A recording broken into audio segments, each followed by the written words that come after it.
All right, the long-awaited bill which seeks to tighten restrictions on tobacco and regulate the e-cigarettes industries have been lauded by health scientists while strongly opposed by the industries. The bill comes hot on the heels of a proposed excise tax on vaping products, which according to the National Treasury will take effect next year.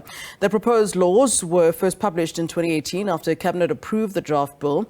Let's take this conversation further then. We are now joined via Zoom by Prof Lekan Ayo-Yusuf. He's a director, African Center for Tobacco Industry Monitoring and Policy Research. Prof, thanks so very much for joining us here on SABC News, sir.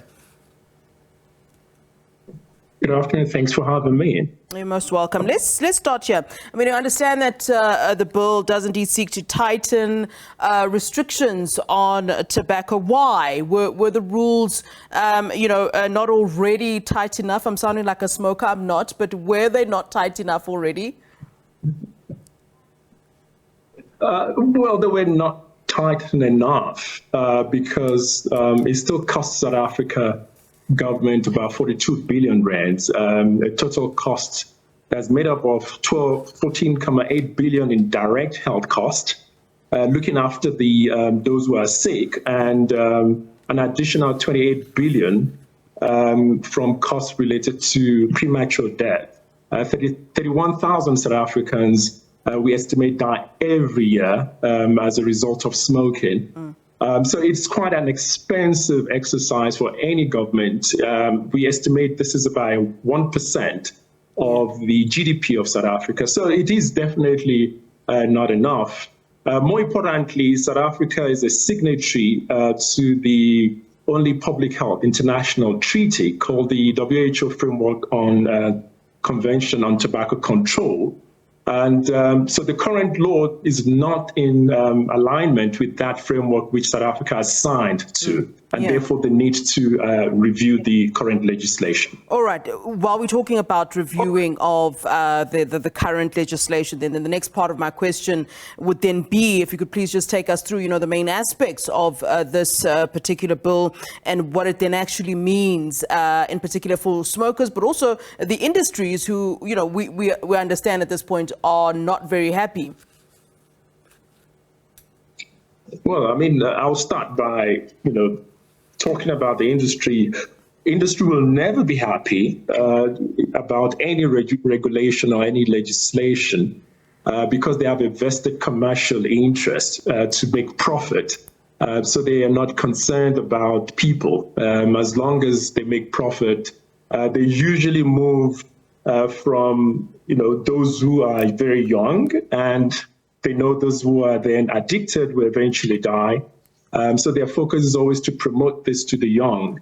And they see Africa and South Africa in particular too as a market, given that they are not able to trade as much as they used to because the same regulation have been tested in other countries, the more developed countries, as it were, and they've been found to be effective, and therefore the industry have come to Africa and South Africa in particular as their last hope to keep the industry going. So, like I said, the industry themselves are not contributing to the economy.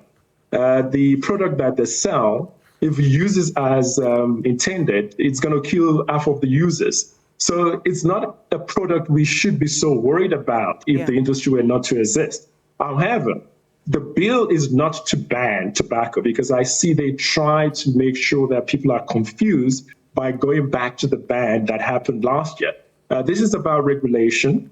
So the main ingredients of this to keep it in alignment with international best practice include placing a 100% ban on public smoking. Currently, it's 25% of a public space or restaurant could be designated as a smoking area, and you all know that's usually the best part of the restaurant. So the immediate gain for South African public is that they will be able to sit anywhere in the restaurant and be assured of clean air, because we now know that the air from the smoking area often gets to the non-smoking area.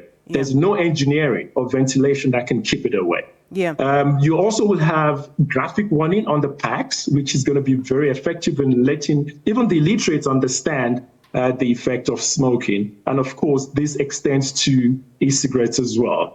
Yeah, I imagine that there are other regulations or restrictions that, on the back of what you're talking about. I hear you saying that it's more about the banning of public smoking, and the aim is, not to ban, but rather to regulate. But, just on another aspect, whenever you find a situation where there are laws or rules that are tightened, you'll find that it gives a market to the black market to operate. They find the gap and they find a way to operate. It opens, the gate, the back door really for dealers and smugglers. Is that something that, the tobacco industry or those, in fact, in charge of regulating laws have looked into? I mean, if you even look at the example of what was happening during COVID-19, where people were not able, to purchase over the counter their cigarettes, they were smoking. They were finding ways of purchasing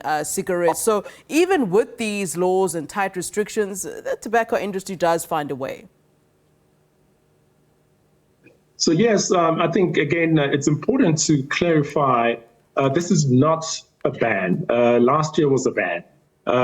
So just to make sure that the public understand black market, as you have put it, or what we call illicit trading, it's not a fake cigarette that people get. It's the same cigarette that comes from the tobacco industry, for which taxes are not paid. So for the one side of this is that the taxes that are paid, the excise taxes, are paid by smokers, not by the industry.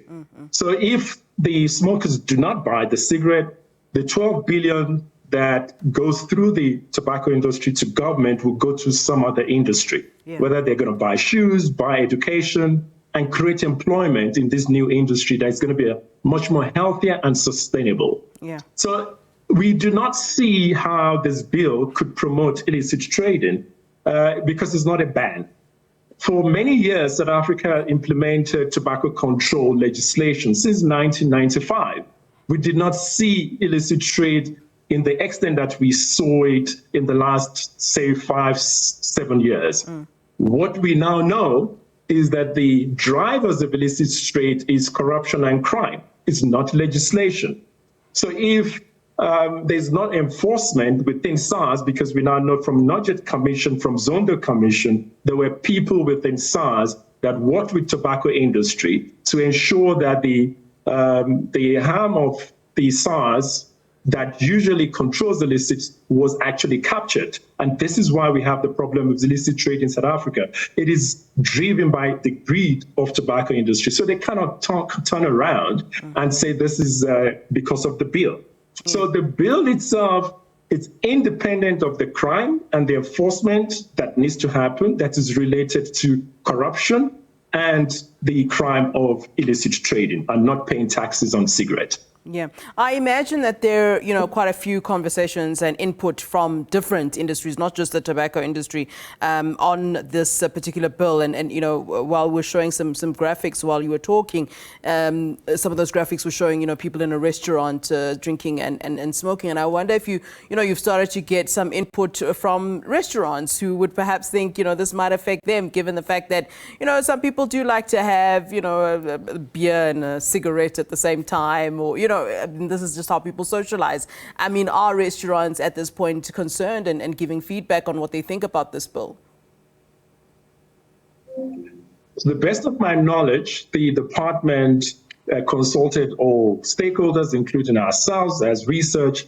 The University of Pretoria, in particular, has always been the forefront of making sure that they're part of society and providing science that support public health. So there was definitely consultation, and I understand for many years that I've followed the process of legislation, the hospitality industry have always also been consulted. Again, as far back as 1995, there was always this suspicion or this concern that when the 25% area was put up, it was going to cost the hospitality industry a lot of money to put on the ventilation. But research found that they actually did not lose revenue. At this time, they're not going to have to put up anything but they just need to open up the same place so there's no construction that's going to happen. So we estimate there's not going to be any loss of revenue. All right. Thanks very much for giving us your time, Prof. We certainly do appreciate it here on SABC News. That's Prof Lekan Ayo-Yusuf, who's the Director of the African Center for Tobacco Industry Monitoring and Policy Research. Thank you very much.